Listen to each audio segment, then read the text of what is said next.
ladies and gentlemen.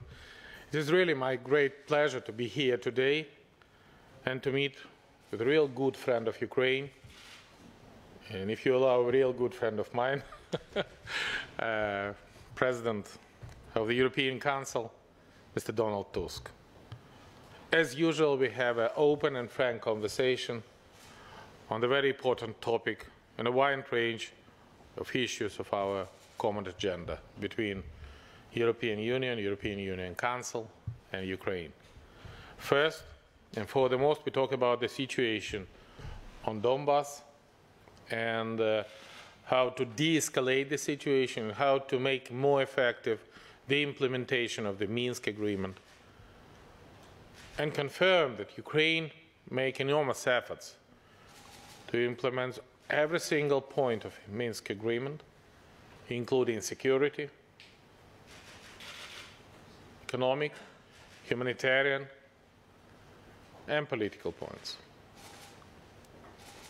No matter what price we should pay, we do our best to implement the constitutional reform, and it is very important for me to hear the words of the strong support today from President of European Council, Donald Tusk, from the President of European Commission, Jean-Claude Juncker, and 2 days ago in Berlin from the President of France, François Hollande, and German Chancellor Angela Merkel. The firm and strong support from the European Union constitutional changes. This is because the decentralization, by the way, I want to mention that Poland assists us significantly because we're using the Polish model of the decentralization where Donald is an expert. And significant part of assistance was vitally important for us.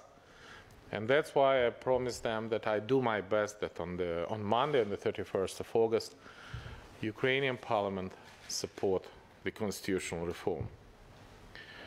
I think that we discussed today the rise in the escalation, and the spiral of shelling in the area should be stopped without delay, and the peace process should be given a chance and breakthrough without any provocation.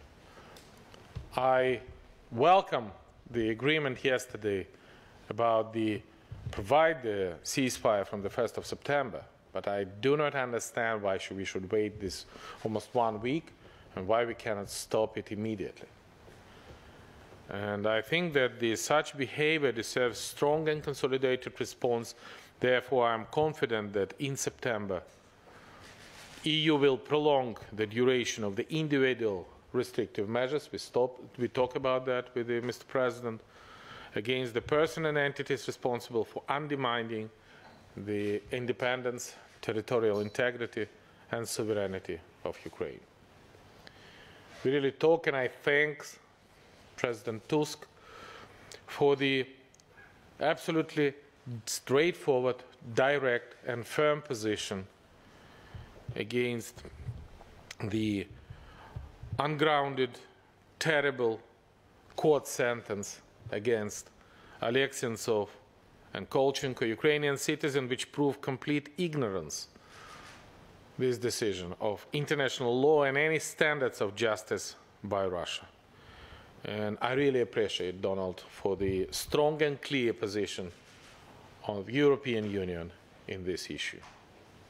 We're also talking about the Crimean city of Sevastopol, and will stay under Russian occupation, and I have a reassurance of President Tusk that EU will keep its not recognition policy towards illegally annexed Crimea and will take a consolidated efforts to restore Ukrainian sovereignty and territorial integrity in the international recognized border. With all these issues in mind, following my meetings with Chancellor Merkel and President Hollande in Berlin on 21st, we have continued the discussion with the EU leaders on possible red line for Russia, which must provoke immediate response from the international community in the form of strengthening sanctions if this red line would be crossed. We also exchanged the view on increasing EU presence in the Minsk process, including the possible upgrading EU advisory mission mandate, possibly option for EU CSDP and others as a point of discussion we plan to do in the next 3 months. In this regard, we agreed to organize a special visit of the Political and Security Committee of the European Union to Ukraine in mid-September with a view of getting information on the state of play in implementation of Minsk Agreement, as well as considering the possible option in further European Union engagement on the ground, on the territory of Donetsk and Lugansk region. In light of this arrangement, Ukraine and EU summit, we will have discussed the ways for establishing cooperation in the field of strategic communication with a view of counteracting Russian disinformation campaign. And we agreed about further step for coordination of our efforts in a very near future. We agreed to multiply our efforts to speed up the ratification of Ukraine-EU Association Agreement and to prepare the properly launch and implementation of the deep and comprehensive free trade area from the 1st of January 2016 without any delay.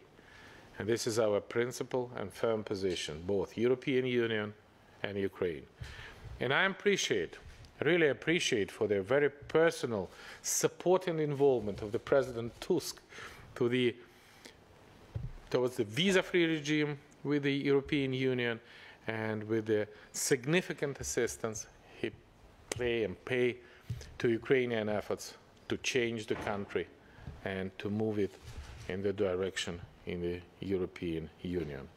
We're also grateful for the unwavering solidarity of the European Union and Ukraine in the energy sphere. And we today speak also very attentively to this matter. Today we have agreed further explore potential of the diversification of the gas supply to Ukraine, including involvement of Ukraine in the establishment of the EU Energy Union as a possible version for our energy cooperation.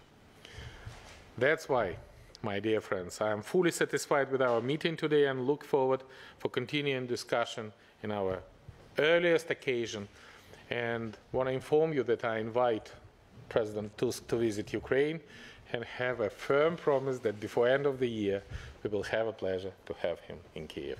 Thank you very much indeed. Thanks a lot.